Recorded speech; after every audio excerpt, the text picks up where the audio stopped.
Hello, everyone, again around the globe. It is wonderful that you join us. Today, I have the privilege of interviewing a friend of mine who is a true superwoman at the core of the meaning. Superwomen are definitely women that are rebels, activists, strong-headed and very opinionated, but also very generous with their knowledge, their wisdom, and definitely their activism. They are believers, they are change makers, and they are global citizens. And one of the massive characteristics that all of them share is that they let others shine. And so today, dear audience, it is my privilege and pleasure to welcome Jayathma Wickramayake, who is the Secretary General's Youth Envoy, Envoy for the Youth. Before we go into an interview with her, exploring her path and exploring more about her way that led her to where she is today, I want to share with you, like we did last time, a poem song that Alicia Keys formulated and that really encapsulates what superwomen are. Bear with me, the text is the following. It's called Superwomen. Everywhere I'm turning, nothing seems complete. I stand up and I'm searching for the better part of me. I hang my head from sorrow's state of humanity. I wear it on my shoulders, gotta find the strength in me. I am a superwoman. Yes, I am. Yes, she is. Even when I'm a mess, I still put on a vest with an S on my chest. Oh yes, I am a superwoman.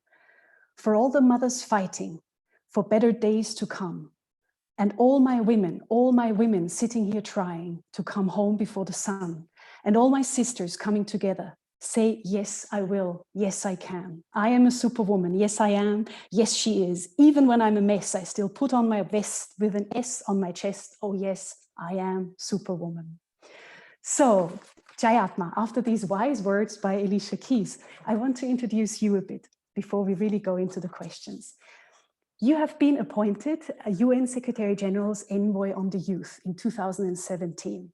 And not only is that a unique opportunity, but it was also the first time you, aged 26, that a woman was put into that post. Your predecessor, Ahmed, from Jordan, a man, did an incredible job. He was the first. You're the second youth envoy. It was a big, and still is, a massive mandate, because what you were entrusted and still are entrusted to do is that you expand youth engagement in 4 fields, one of them being sustainable development, one being human rights, another one peace and security, and the 4th one humanitarian action. So your mandate is humongous, particularly because we're talking about the largest generation of youth ever that the globe has ever seen. You are from Sri Lanka and you studied in Colombo, and that wasn't it. But quite on the contrary, you were passionate about youth engagement pretty early in your life, and you founded a youth organization. And maybe you can talk about that later on a bit more. It was called #Generation. And #Generation led you to become more and more engaged, and you became the first Sri Lankan youth delegate to the UN, and you were leader in negotiations in big youth conferences. And eventually, and I'm really shortcutting your path, you became Antonio Guterres' youth envoy. And that incredible journey was also recognized even by Time magazine, that in November 2019, so just a couple of months ago really, put you on the list of the next 100 world leaders. So ladies and gentlemen, here we are dealing with an incredible force of nature, a woman who has seen a lot and who has really made an impact for thousands of people around the globe. Jayathma, it is my privilege and pleasure. I admit I'm your fan, and thank you so much for taking the time to be here with us today. Let me ask you immediately the first question. Can you share with us what were the major stepping stones, and maybe we can focus on your personal story, that led you where you are today? Thank you, Monica. That's such a kind introduction, and I felt so humbled when you were going through all of those steps. It was kind of a walk down the memory lane for me. You know, this is kind of, I feel like we're trapped in this rat race, and it's always about, you know, what we're doing today and the work that we do, and we hardly get the opportunity to actually pause and take a look back at, you know, how far we've come, or how we are here doing what we do. So thank you for this opportunity to do that reflection with you, another superwoman that I admire so much, and creating this platform for all of us to come together and share our, I would say, untold stories, because most of the time we focus a lot on our work. Even when we meet, we end up discussing work, and we don't get to kind of share these battles that we fight as women in the sidelines of the work that we do. So I'll start off from your question about sort of where my path started, and how I sort of came to become Antonio Guterres' envoy on youth.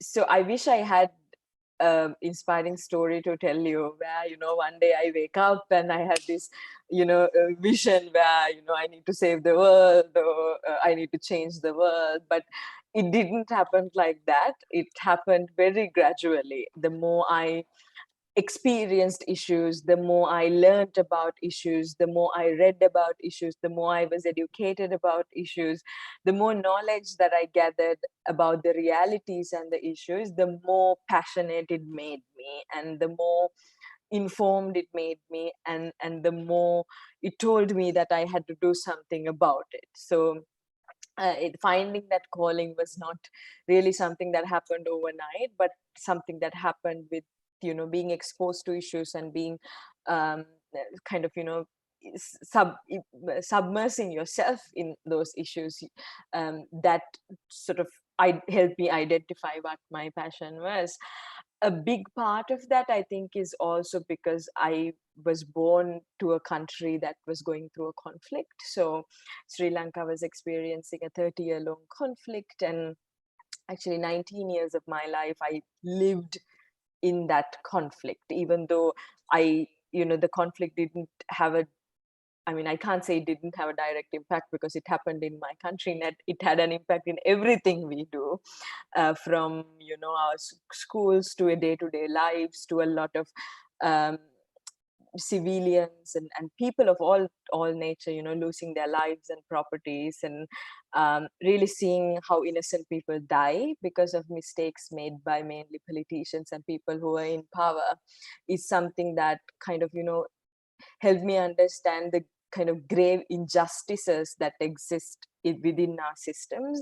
But my country, that was not the only type of violence that my country had experienced. So I remember reading about, growing up, about the previous youth uprisings that happened in my country in the 1970s, in the 1980s, mainly due to the governments or people in power undermining the young people and their power, and huge issues of inequalities, unemployment, and discrimination based on class, ethnicity, gender, that kind of fueled these frustrations, and how a lot of blood of young people was shed in my country for issues that could have been solved in a much more peaceful manner.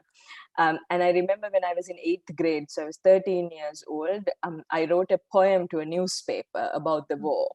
And that, I think, is like my first, the first time I kind of expressed myself, or the way I felt about issues of peace and the war, and how good our lives would be and our country would be if we can finish this war, and there was never a war at the first place. So that was the first time. Then I kept continue to write, and in school I started taking leadership positions, and then in university, and then out of university with the youth council and others. So this was such a gradual build up, I would say, but the underlying push for that really was the fact that I was born and living in a country with so many issues, but also with so many opportunities.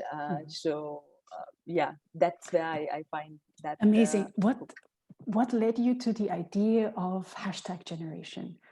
I know that you founded it with 2 others. We were three friends. Others. Yes. No, 4 of us. Yes. Okay. So that was mainly looking at the political landscape in the country, and Sri Lanka is the first country who produced the world's first female head of state. So Madam Sirimao Bandaranaike, she was the world's first female prime minister.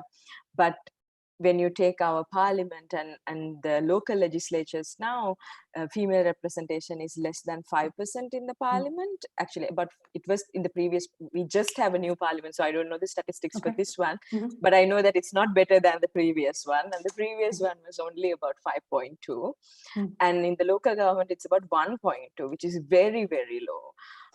And, you know, for a country that has had a female prime minister, a female president for 2 terms, and so many leading figures when it comes to politics, it was quite shocking to see how this disparity could exist.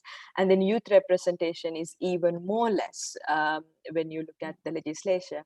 And what we then found was that even if you take the limited number of women and youth who are in the legislature, they're actually, unfortunately, either related to an existing politician or, like, you know, a son or a wife or a daughter of a dead politician, which, you know, made it even more unfortunate. So what we thought was the best way to change this is to inspire a generation of young people who care about, you know, issues there, who want to be engaged civically and politically. So the hashtag generation first started as an online movement where we tried to, you know, through different graphics and things, encourage people to go out and vote first. And then we started doing trainings for young women who didn't have any, you know, political connections, but were interested in running for office. So we went around the country hosting workshops and gathering women and rallying women from different political parties. So it's a non-partisan movement. So we help everyone in every political party with the common goal of increasing more women and young people in the legislature. So that was it when I first started. But now, since I left, it's been 3 years. Because of this role, I had to resign from my role at the hashtag generation, but my friends have been doing a tremendous job in continuing that work, and it's grown so much. They're working on issues of gender identity, election monitoring, hate speech, and online bullying online, and a lot of other issues back home. So I'm incredibly proud of what it has become. And I honestly do hope that people from other countries have tuned in today to maybe be inspired, because what you are alluding to is needed everywhere almost. That you are encouraging women not only to vote, but take political office, and that the young generation is proud to do that. Just recently, I stumbled across a statistic that said that only 7% of the world's population is governed by female leaders. 7%. Can you imagine that? Yeah, but you know, during the COVID crisis, it was actually that 7% who benefited the most because they were being governed by female leaders. And it is true. It is true. Yeah. And yet it would be wrong to say that whoever is governed by men really had a bad fortune or something, because many men really did a fantastic job. But it is a fact that those women that managed to rise to the top actually truly excelled. And I'm thinking of Jacinda Ardern or Erna Solberg, so New Zealand or Norway, or even Germany, Angela Merkel, and there are many others, Finland, Denmark, Taiwan, a couple of others. Yeah. I wish we had more time to really dive into that, because, you know, I read so many interesting analogies where it said because it is women, they had more, you know, capacity, more empathy, and more you know, more humane way of looking at issues and resolving them. But then there were other analogies which said in a predominantly male dominated political culture, in order to become head of state, you have to be a truly exceptional, extra smart, like, you know, exceptional individual. So these 7 women were definitely better than men, because they had to be better than them in the first place to come to where they are today. So, you know, it's interesting. Which leads me to, again, Jayathma, let me segue back to you, because Times has nominated you as one of the 100 new, like the future leaders. And I truly hope that there will be more of you to be seen on the global scale, and more people like you to really have major responsibilities.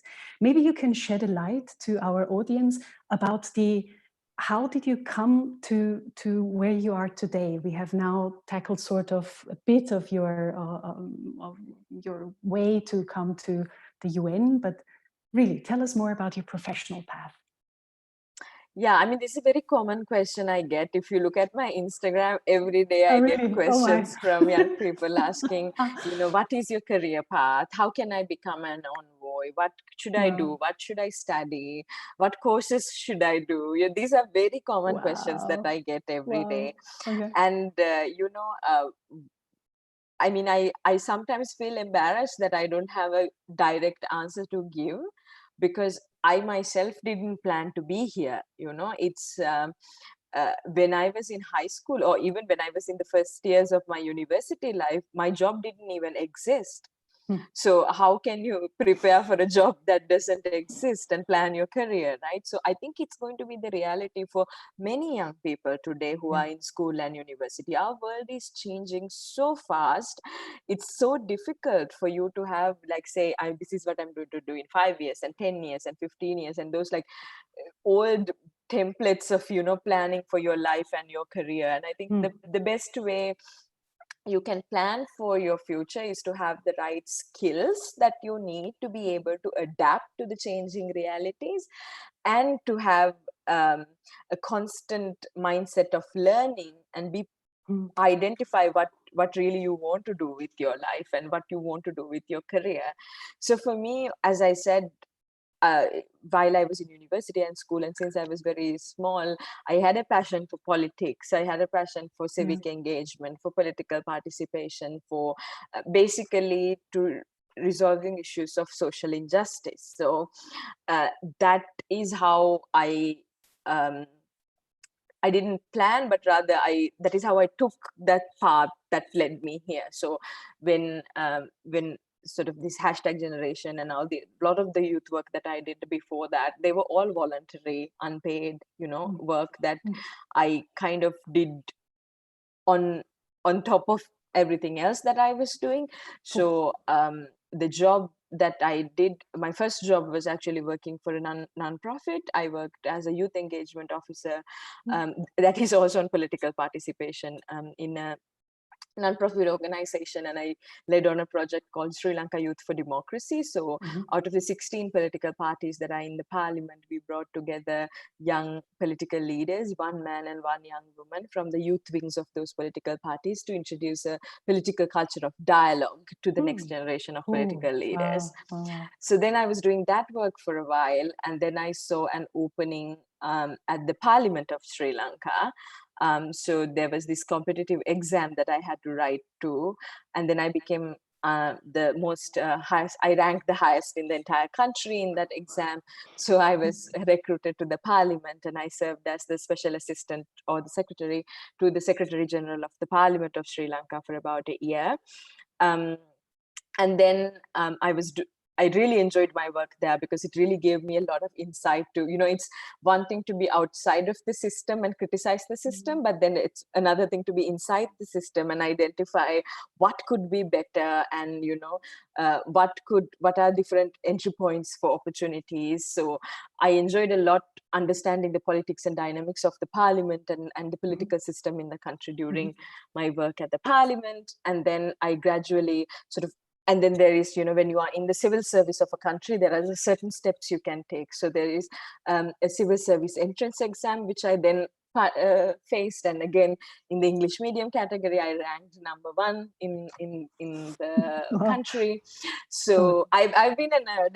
I even in school, I've been sort of very committed to my studies as much as I've been to with extra activities. So if in exams I perform well, but that doesn't mean that I'm smart.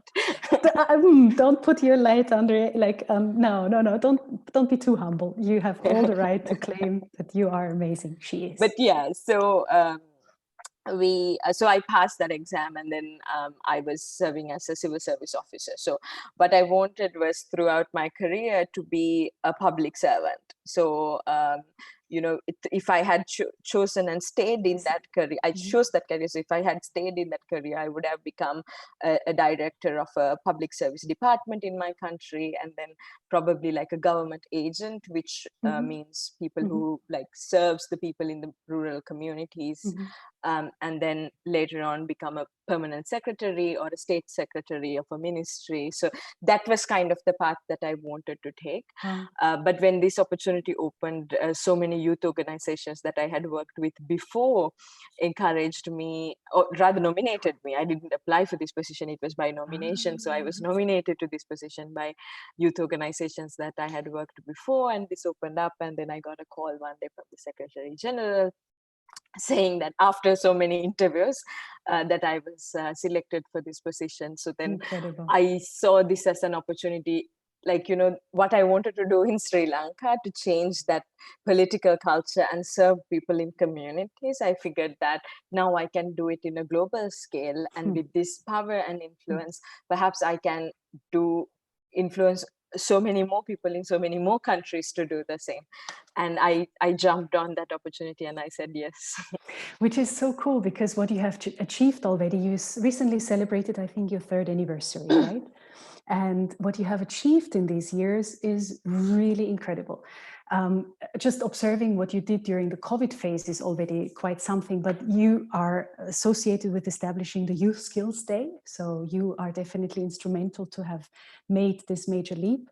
Then we're talking about your COVID, coping with COVID, where you aligned thousands of youth to basically participate in the dialogue and in methods, also tackling mental health issues when it comes to COVID in various sessions online. Maybe you can tell us a bit more about that, or of the 31 days of youth that have just come to an end right now. And there's so many more things. Of course, you are a staunch proponent and supporter of 2250 and 2419, and also 1325, the UN Security Council resolutions. For those of you who don't know them, please check them out. They are crucial basic documents for the agenda that Jayathma and others are fighting for, also the Ban Ki-moon Center.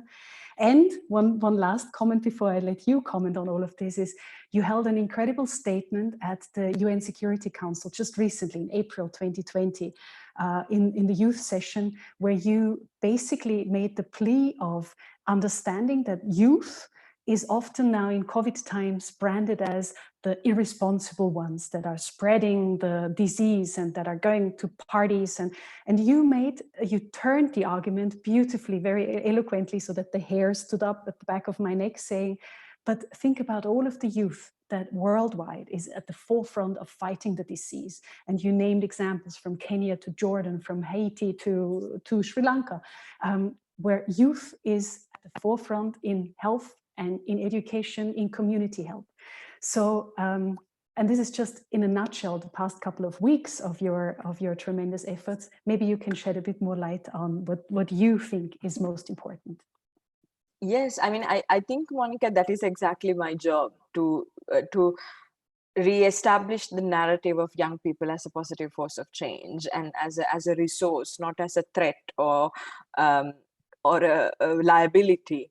And every opportunity I get, either it's the Security Council or the General Assembly or wherever, I would definitely bring that up and establish the narrative of young people as positive stakeholders. Because if you are to formulate successful policies and implement successful programs, first you have to believe in young people as a potential and as a resource. So changing the narrative in media, in politics, in families, in our communities about young people's agency and leadership is so important, and you can never stop talking about it. So I would always talk about it in wherever that I go. And it's not something that we are making up or a marketing campaign, right? It's the truth. It's just we are trying to push off the sand and kind of unravel that the seeds of that truth, and so that it can grow and bear fruit, and everyone else in the world, not just youth, can enjoy those fruits afterwards. So I think you captured very well the different elements of my work. And I really think that in addition to being an advocate, an advisor, and a representative of the Secretary General, one of the biggest challenges or responsibilities rather that I have is making sure that youth empowerment and youth development that is done through the UN at least is holistic in its nature. So you have youth peace and security, you have climate, you have mental health, you have education, you have technology, and we have different parts of the house that works on these issues, right? So we have, say, UNICEF working on children and education with UNESCO. We have ILO working on unemployment, UNFCCC, UNEP working on climate, PBSO, DPPA, those parts of the house working on peace and security. And it's not like young people's life today is impacted by climate, tomorrow by education, day after tomorrow by peace, right? All these issues come at them at the same time. So how can the UN deliver a holistic response to these issues in a way that it empowers young people? And how do we do it at the global level, regional level, and local level is the biggest question. And what I've tried to do across the past 3 years is, in addition to raising awareness on these individual issues, to also bring together the UN system. And that's where it was very tough, but I think one of the moments that I'm really proud of for the past 3 years is the fact that we were able to bring a unified strategy for that, which was the youth strategy that I helped the Secretary General launch in 2018. And the best is yet to come, because right now my team is working tirelessly with all parts of the UN system to develop an index, so a scorecard to measure progress. So we have a strategy which says this is how young people should be meaningfully engaged. These are the topics that they should be engaged. This is the type and amount of investment that needs to go into youth empowerment. And now for this past 2 years, we've done so much to raise awareness. I've spoken to all the UN leadership, all our UN leaders in New York, in Geneva, in Nairobi, and in 131 countries, our resident coordinators. So we've done so much advocacy in the past 2 years to get the strategy to where it needs to go. And the next years, I will be focusing on accountability. So now that they know the strategy, now that the system has signed into the strategy, the coming years we will be holding them accountable. So now we are working on a scorecard and a rating system to see how well and how effectively are we implementing this strategy on the ground. And I think for me to wrap up this mandate, it will be something that I need to do, because we have so many strategies and policies and resolutions, but ensuring accountability is not very easy. It takes a lot of time, a lot of negotiation, but that is one of the big goals that I have to wrap up. It's incredibly laudable, because it's often so difficult to measure. I mean, we see it with the Sustainable Development Goals that we do have, of course, the targets, we do have KPIs, and yet in some of them we are totally struggling to get the figures right. And particularly when it comes to fields of engagement, activism, advocacy, it's often very difficult to put a numeric term to it. And so yet to mirror image a strategy with metrics, I mean, kudos to you if you and your team manage to do that. And I'm sure you will, because what you set your mind on, you get done, I know that. And I'll be very curious. And everyone who hasn't read The Missing Piece should definitely read it. I mean, it is really a very important stepping stone and will be built on, I hope, even more. Let me ask you about the SDGs. If I ask you bluntly, is it achievable until 2030?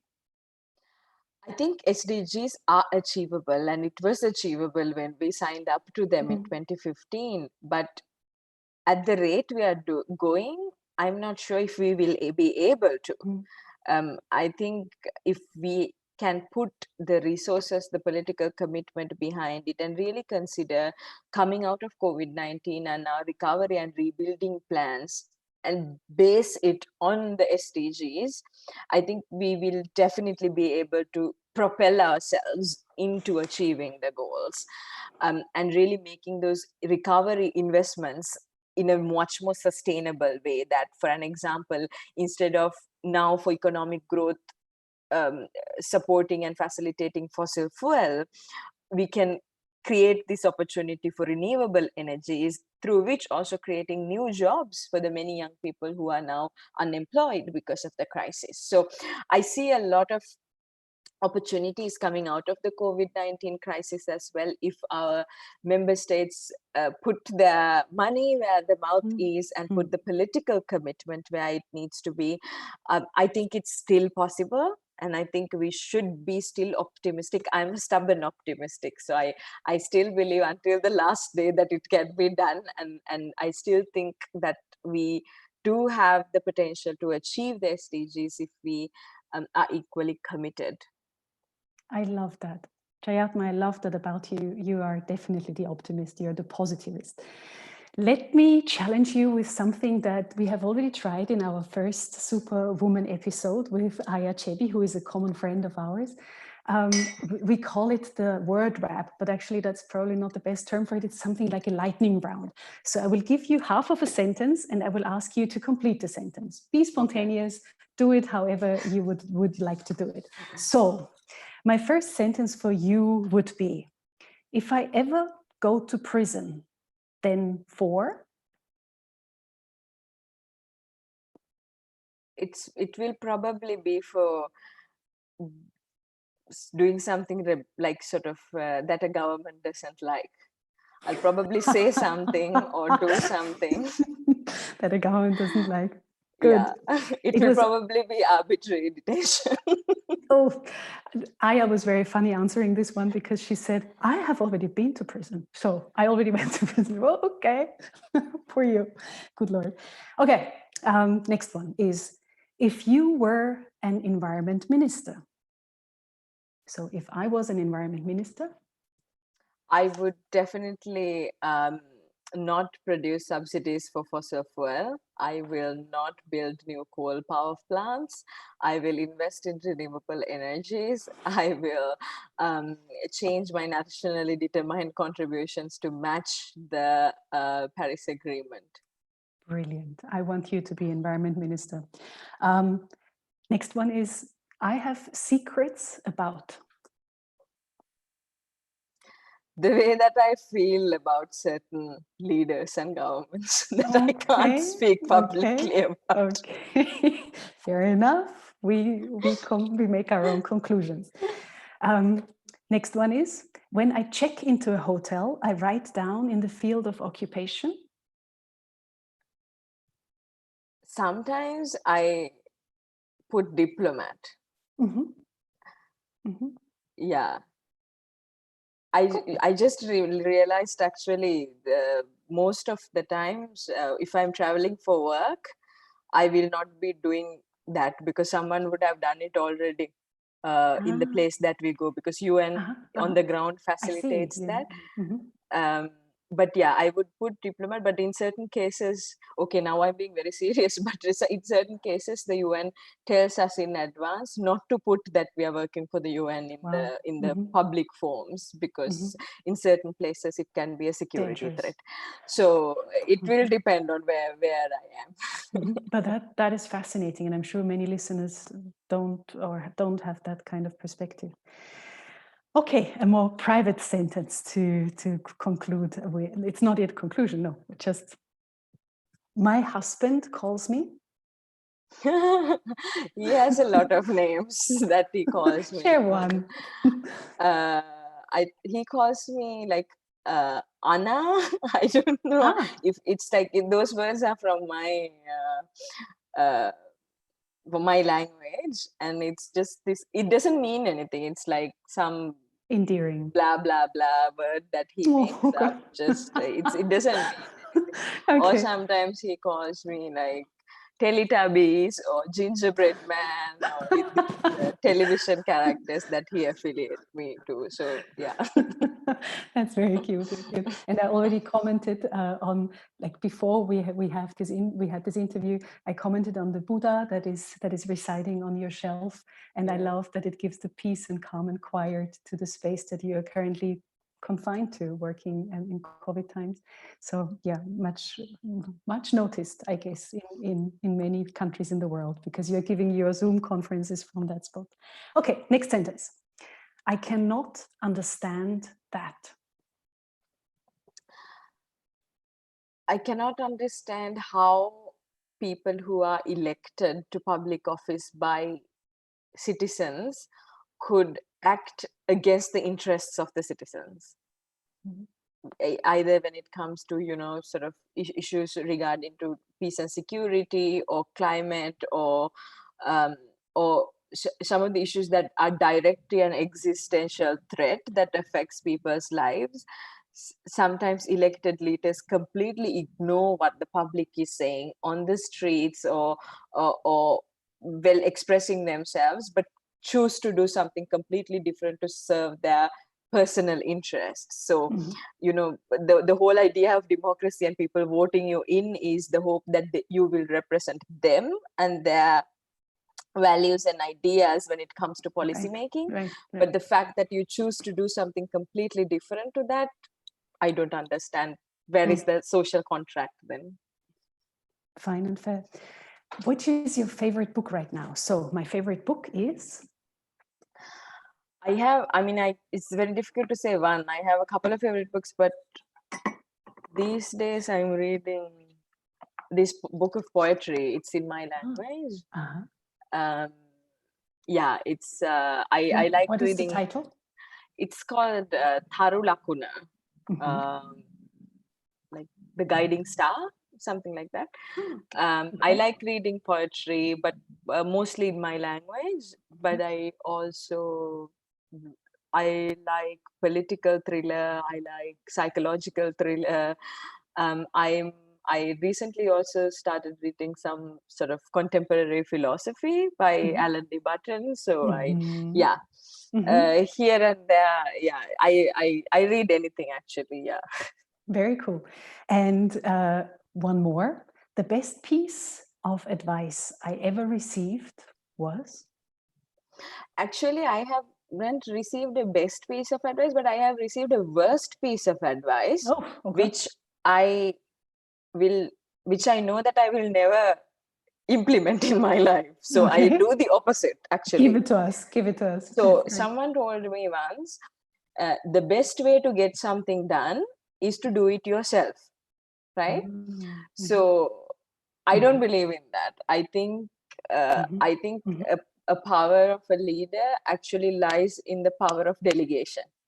Finding who the right person is, who is the best person to do the best job.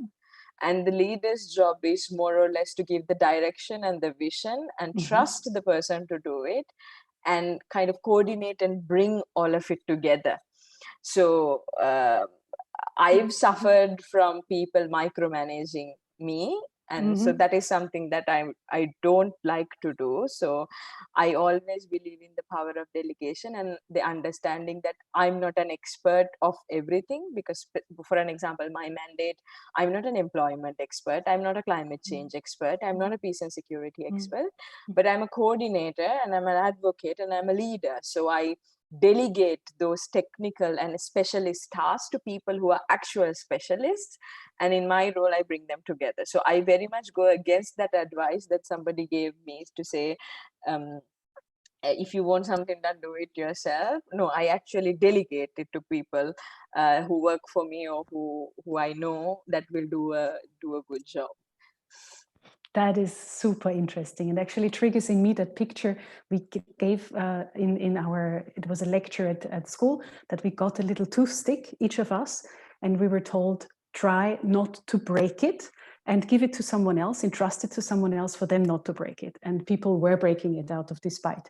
And then they said, what is the remedy not to be able to break the toothstick? And it was then the conclusion of the class to put them all together in a bundle, because the moment you have them in a bundle, it was impossible to break them apart. And that sort of analogy of you are always stronger in a team, and you will always succeed better if you're working in collaboration and if you're strong together, definitely is true, even for women networks. Ladies, listen out there. Yeah. Okay, I want to shift with just the word wrap. So I will give you one word and maybe you flag the one idea that comes to mind with it. So first word that I have put down on my list before we had this interview is apparently poetry. Sorry, I didn't. So you want me poetry. I just want to have one idea of yours for the word. So I give you a word and you tell me something. So Poetry Right, got would it. be the first word. Alternative career, because I write, as I told you, I started writing poetry when I was 13 years Cool. old, and I actually haven't written much in the last 3 years because of, I've been like I haven't had the opportunity. But sometimes when I'm on mission and on my way back on the flight, I scribble some things. But I would like to be a spoken word artist if Beautiful. in the future, maybe. Beautiful, beautiful. What comes to mind when I say competition? Unhealthy. What comes to mind when I say collaboration? Healthy. Okay. What comes to mind when I say youth? Potential. Uh-huh. Uh-huh, uh-huh. What comes to mind when I say hashtag? Generation. So the old core. Wonderful, wonderful, wonderful. What comes to mind when I say United Nations? I actually went blank. Okay, good. Because That's fine. That's totally fine. It's humongous. I mean, of it course. is, and I think why I go blank is because by being a part of the organization, I see the issues, but I also see the opportunities. So so it kind of balances out for me. And it's I think I know what you mean. It's exactly, if we maintain like this, I think it's how it's going to be, like it's going to be that mediocre. So I hope that, and that's what the Secretary General through the UN 75 dialogues have been trying to do, like how do we reform the UN in a way that it fits the challenges of today, because this is an organization that was set up for the challenges 75 years ago. And sort of, how do we democratize participation within the UN and make it a more inclusive and more powerful organization. So I think at this point, UN is what it is, but it could be better. I think we will end the exercise here, and I want, as a last bit from you, maybe you have one piece of advice to girls and ladies out there that you would want to share. I would say, like, don't wait for an invitation, because nothing in history, have for those who are oppressed, nothing have been handed over in a platter. Not our rights, not our opportunities, not our voice. So we have to take initiative, be proactive. Either it is in your own family, standing up for your ideas, your value, your voice, or in your community or your country or in the world. Never wait for an invitation. Always take the opportunity. So that's Ladies and gentlemen, what can I say? The formidable Jayathma. Thank you so much, Jayathma, for your time, for your amazing insights, for your inspirational words. I always love to listen to you, and of course, be in touch. Check out the UN Youth Envoys, hashtags, social media. When you're not on it, subscribe. The Twitter account is amazing. And Jayathma, thanks so much. Good luck, much energy for the remaining times under a strange COVID lockdown scenario. And for you too. I really look forward to seeing you in person soon. Sure, we will do that. Thank you.